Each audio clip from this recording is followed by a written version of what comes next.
Ibu sekalian yang dimuliakan Allah, Bapak dan Ibu sekalian, saya kira sudah kita semuanya sudah belajar ketika dulu di bangku sekolah ya, bahwasanya gerhana itu bisa diklasifikasikan menjadi nanti 3 ya.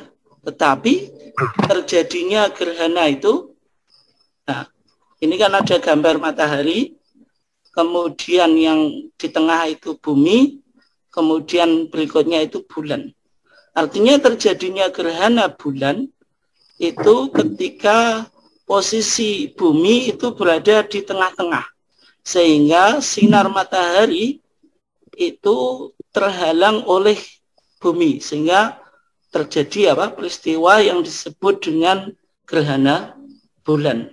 Dan gerhana bulan itu, Bapak dan Ibu sekalian, bisa diklasifikasikan menjadi 3. Yang pertama disebut gerhana bulan total ya. Gerhana bulan total itu terjadi ketika seluruh bayangan umbra bumi itu jatuh menutupi bulan, sehingga matahari, bumi dan bulan itu berada di dalam satu garis yang sama ya. Kalau kita lihat dalam gambarnya ini kan matahari, kemudian di tengah itu ada bumi, kemudian berikutnya itu ada bulan. Nah, di sini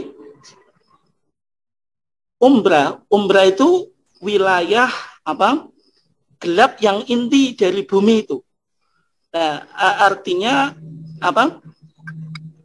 bulan itu tidak mendapatkan sinar sama sekali karena berada di dalam satu garis gitu. Nah, sedangkan panumbra itu wilayah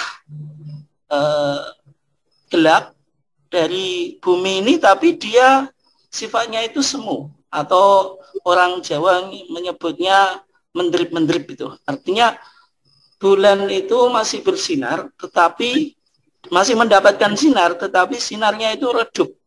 Artinya sinarnya itu tidak kuat atau tidak terang itu. Nah, ketika terjadi gerhana bulan total itu artinya bulan ini tidak mendapatkan sinar sama sekali dari matahari karena tertutupi bumi ini, sehingga mengakibatkan apa yang disebut dengan gerhana total. Kemudian berikutnya yang kedua, gerhana bulan sebagian atau parsial. Ya, kalau kita lihat di sini kan umbra atau wilayah gelap bumi secara inti. Tetapi bulan itu posisinya masih dia tidak berada di satu garis persis ya. Sehingga dia masih mendapatkan cahaya atau setengah di umbra, setengah di panumbra. Sehingga tadi mengakibatkan terjadinya gerhana sebagian atau parsial.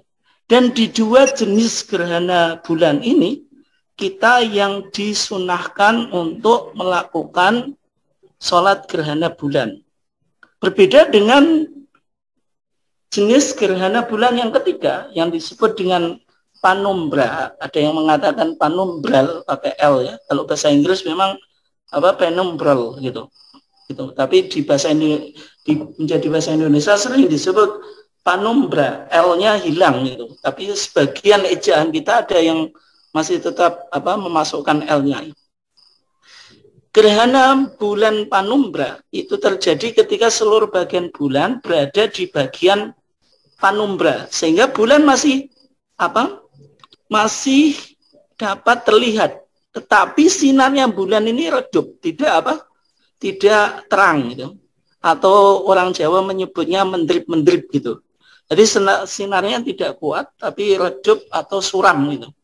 Nah, sehingga gerhana yang semacam ini, karena piringan bulan ini, bulan kan punya piringan, Bapak dan Ibu sekalian, itu tidak orang Jawanya menyebutnya gripis, atau orang Jawa mengistilahkan dimakan protokolo, tapi itu mitos ya.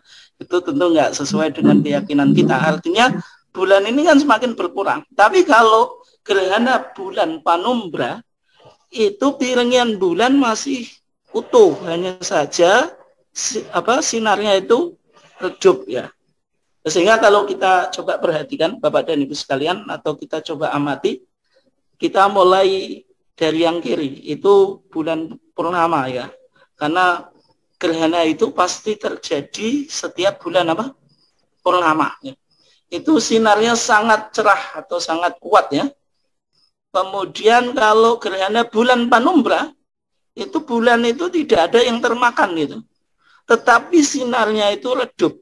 Ya, karena sinarnya redup dan terkadang kita nggak tahu ketika gerhana bulan panumbra itu ini terjadi gerhana atau tidak gitu. Secara kasat mata kita terkadang tidak bisa membedakan, sehingga kita tidak dianjurkan melakukan sholat khusuf, sholat gerhana bulan. Tapi berbeda dengan dua jenis gerhana yang berikutnya. Ini disebut gerhana bulan parsial. Parsial itu artinya setengah itu berada di wilayah panumbra, setengahnya itu di wilayah umbra, sehingga tadi setengah seolah-olah kehilang terlihat hilang, setengah masih utuh, sehingga tadi yang atas ini buram, yang bawah itu putih. Tapi kalau gerhana bulan total itu secara umum tadi matahari, kemudian bumi, kemudian bulan itu berada di dalam satu garis itu. Sehingga tadi bulan tidak bulan itu sinarnya tidak kelihatan. Itu yang disebut gerhana bulan total. Oke.